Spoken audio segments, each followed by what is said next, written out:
बिस्मिल्लाहिर्रहमानिर्रहीम, अस्सलाम वालेकुम। एमबी न्यूज के साथ मैं हूं नुज़हत नूर। नजर डालेंगे हेडलाइंस पर। सोना खरीदने वालों के लिए खुशखबरी, सराफा मार्केट में सोने की कीमत में कमी। सोने की फी तोला कीमत में 3500 रुपए की कमी हुई है। सोना 2,10,800 रुपए फी तोला हो गया है। 10 ग्राम सोने की कीमत में 3001 रुपए की कमी हुई है, जिसके बाद 10 ग्राम सोना 1,80,727 रुपए का हो गया है।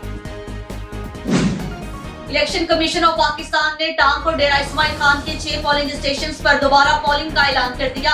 NA-43 के 6 पोलिंग स्टेशन पर अमन अमान की सूरत हाल के बायस पोलिंग नहीं हुई थी।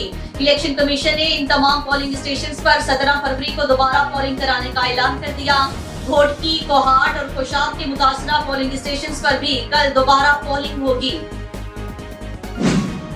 प्रोटेक्ट और नॉन प्रोटेक्ट सार्फिन कैप्टो पावर प्लांट्स के लिए गैस कीमतों में आज इजाफे की मंजूरी का इम्कान। दस्तावेजात के मुताबिक गैस कीमतों में इजाफे से तमाम सार्फिन पर 204 अरब रुपए का इजाफी बोझ पड़ेगा। प्रोटेक्ट सार्फिन के लिए गैस कीमतों में 100 रुपए फी MMBTU इजाफा किया जाएगा। नॉन प्रोटेक्टेड सार्फिन के लिए गैस कीमतों में 300 रुपए फी MMBTU इजाफा होगा। प्रोटेक्टेड और नॉन प्रोटेक्टेड सार्फिन के लिए फिक्स चार्जेस में इजाफा नहीं किया जाएगा। जराये का कहना है कि गैस इस्तेमाल करने वालों के लिए फी MMBTU कीमतों में 900 रुपए इजाफा होगा। एंटी करप्शन अदालत लाहौर में परवेज इलाही के खिलाफ प्रिंसिपल सेक्रेटरी भट्टी केस की समाअत हुई। वकील ने कहा है जुडिशियल मजिस्ट्रेट ने मोहम्मद खान भट्टी को केस से डिस्चार्ज किया। परवेज इलाही के वजीर आला बनने से पहले प्रिंसिपल सेक्रेटरी का नोटिफिकेशन हुआ। अदालत ने परवेज इलाही की जमानत मंजूर कर ली। अदालत ने परवेज इलाही को 1 लाख रुपए के मुचलके जमा कराने का हुक्म दे दिया।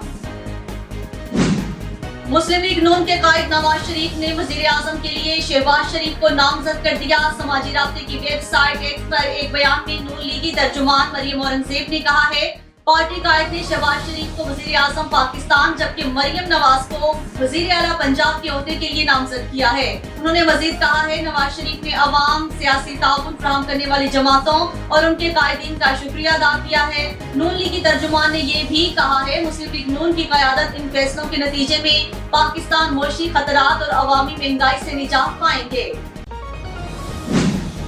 M2M पाकिस्तान ने सिंध में PP को टफ टाइम देने का फैसला करते हुए सिंध असेंबली में भरपूर किरदार अदा करने का फैसला किया है।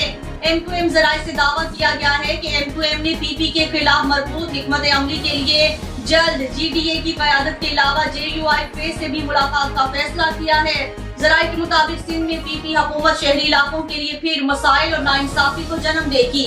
M2M सिंध असेंबली में अपोजिशन जमातों के साथ राब्ता करेगी। सिंध असेंबली में अरकान के एतबार से दूसरी बड़ी जमात होने की वजह से ऑपोजिशन लीडर M2M का ही होगा। गुलकार अली जफर ने उन पर जिनसी हरासगी के इल्जाम लगाने वाली गुलकारा मीशा शफी को माफ करने का ऐलान कर दिया। एक पोस्ट में अली जफर ने मीशा शफी की जानिब से लगाए गए इल्जाम और उनकी फैमिली पर पड़ने वाले असरात पर बात करते हुए एक अहम ऐलान भी किया। उन्होंने बताया कि वो वक्त मुझ पर और मेरी फैमिली पर बेइंतहा मुश्किल साबित हुआ। तमाम मीडिया चैनल्स मेरे खिलाफ थे। मैं रातों रात एक विलन बन गया था। चंद के अलावा पाकिस्तान में कोई भी मेरी बात सुनने को तैयार नहीं था। उनका मजीद कहना था मैंने इस मुश्किल वक्त से बहुत कुछ सीखा, लेकिन इस दौरान मेरी बीवी, बच्चे और फैमिली ने मुझे बहुत हिम्मत दी, मेरा सहारा बने और उन्हीं के सबब मैं अपना मुकदमा लड़ सका। अली जफर ने इस हवाले से एक अहम ऐलान करते हुए कहा है कि जिसने मेरे साथ गलत किया, नाजायज किया, मैं इन सब के लिए अल्लाह की रहमत मांगता हूँ, क्योंकि जब आप किसी ऐसे शख्स को माफ करते हैं या उसको दुआ देते हैं जिसने आपको नुकसान पहुँचाया हो, तो वो आपको खुद सुकून मिलता है। और पाकिस्तान सुपर लीग के आगाज से कबल क्वेटा ग्लैडिएटर्स ने सरफराज अहमद को कप्तानी से हटा दिया। रेली रोसो को सरफराज अहमद की जगह क्वेटा ग्लैडिएटर्स का कप्तान मुकर्रर कर दिया गया है। लाहौर में टीम मीटिंग के दौरान टीम के नए कोच शेन वर्ड्स ने रोसो की तकर्रुरी का ऐलान किया। ख्याल रहे कि सरफराज अहमद 8 साल तक क्वेटा ग्लैडिएटर्स के कप्तान रहे और एक बार टाइटल भी जितवाया। हेडलाइंस आपने जानी। मजीद न्यूज और अपडेट्स के लिए देखते रहिए MB न्यूज, क्योंकि MB न्यूज है मिलियंस ब्रॉडकास्टिंग न्यूज नेटवर्क।